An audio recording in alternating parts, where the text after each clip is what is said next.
Merci Monsieur le Président, Monsieur le Ministre, Madame la rapporteure de la Commission des Finances, chère Florence Blatrix-Contat, Madame la rapporteure de la Commission des Lois, Cécile Cukierman, mes chers collègues.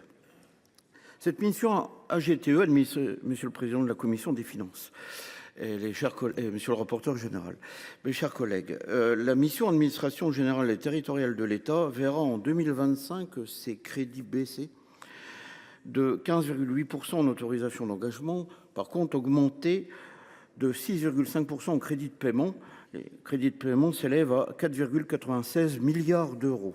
3 programmes de cette mission connaissent des évolutions budgétaires très dissemblables.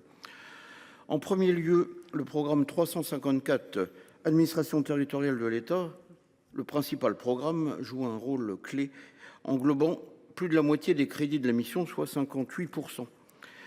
Et retrace les moyens des préfectures, des sous-préfectures, des directions départementales interministérielles.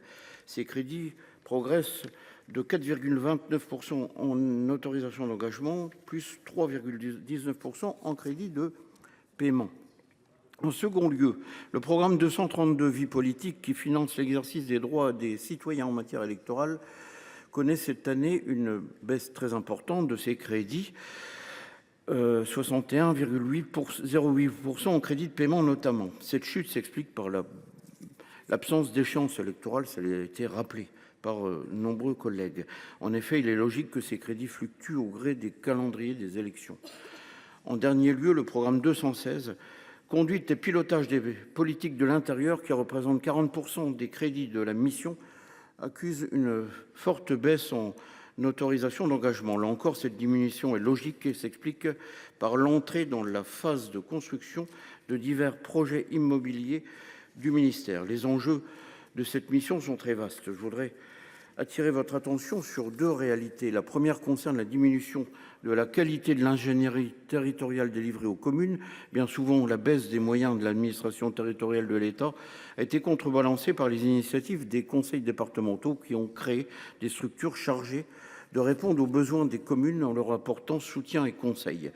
Seconde remarque, concernant le binôme ou le couple préfet-maire, ou plus largement la relation entre les préfets et les élus locaux. Ce lien, je dirais, important, doit continuer à bien fonctionner car il est essentiel lorsqu'il s'agit de faire face aux difficultés que rencontrent nos concitoyens, notamment dans les territoires ruraux. Je pense en particulier aux aléas climatiques.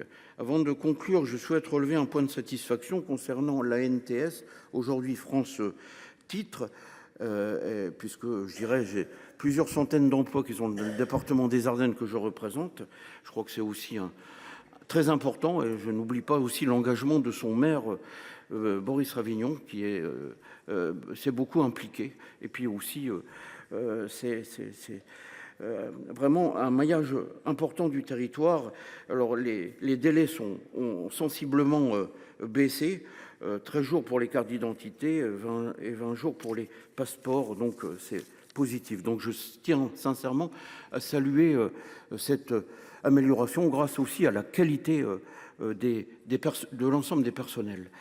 Parce que bon, ce sont des missions particulièrement importantes, donc je tiens aussi à le saluer. Et alors donc notre groupe Les Indépendants votera et soutiendra cette mission. Je vous remercie.